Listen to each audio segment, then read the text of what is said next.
Good morning, Canada. All right, let's talk about it. Housing prices, they have been on the rise across this country, but you know, home ownership is still the dream for more than 90% of millennials or young people, and that is the focus of today's Your Take chat. Can millennials make that dream come true? With me right now, Lindsey, Kelsey, good morning. Well, that's the tough conversation, right? How are we going to make this work? That really is the tough of conversation. I'm surprised 90% of millennials still want to own a home because we're seeing a lot of people, talk about the benefit of renting as opposed to home ownership because it's just so far out there. It's so far away. I really think it's ingrained, though, right? I think it comes from the parents teaching their kids that this is what I did, this is how I became successful, so it's still kind of planted in millennials' heads in a sense. Yeah, because we know that nearly half, but here's the issue though, it is unaffordable because nearly half of people aged 25 to 34 are still living with their parents right now. To 34? Yes. Wow.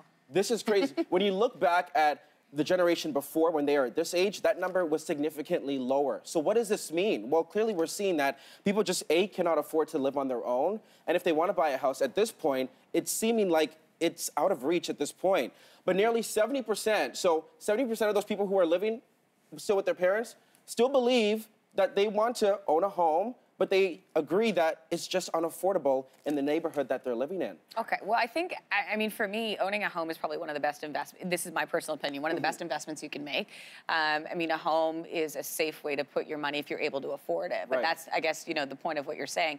But I feel like people are getting a little bit more creative in their home ownership, like going in with a parent, going in with a sibling, going in with a friend, going in as multiple families living in a home. There are ways to do this, right? But that's exactly what we're seeing, those creative type of ways. So I want to show you how much it costs on average for a home across this country. Okay. So this is taking everything into account. The average price for a home in Canada was just under $500,000 in March of 2018. But when you break it down and you look at each individual city, we're seeing some stark comparisons. I mean, some cities are a little bit cheaper, others are much more expensive. So you can see, if you live in Halifax, Montreal, for our viewers there, they may know that housing is still relatively affordable. But once you start getting into the bigger cities, Calgary, I mean, housing now over 500,000, Toronto just topping 800K, in Vancouver, over $1 million for an average home. That is 1.6. Oh yes, oh yes. Wow. And if you take into account condos, which you would think are even more affordable,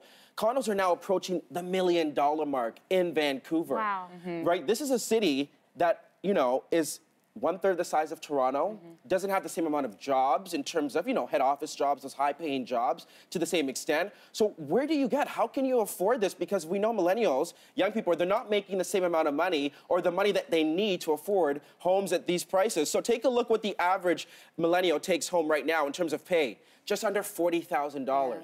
Now, if you were to go to the bank with that, guys, you know what the bank would approve you for a mortgage?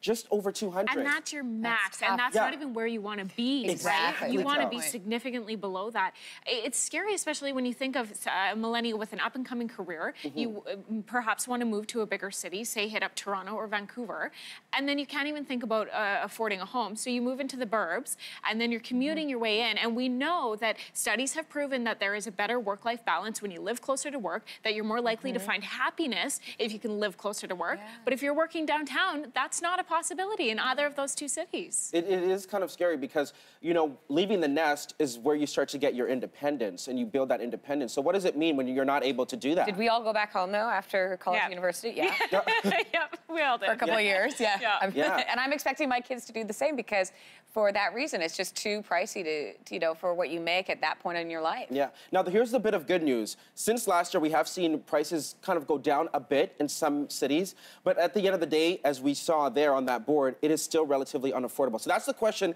that I want to pose to our viewers right now. If you're sitting at home with your son, your daughter, if you know anyone, this probably resonates with you. Use the hashtag #YourTake. Here is your question. Is home ownership out of reach for millennials? In fact, I want to spread that to across older people as well. Is home ownership out of reach for you? Hit us up, Twitter, Facebook, and Instagram right now.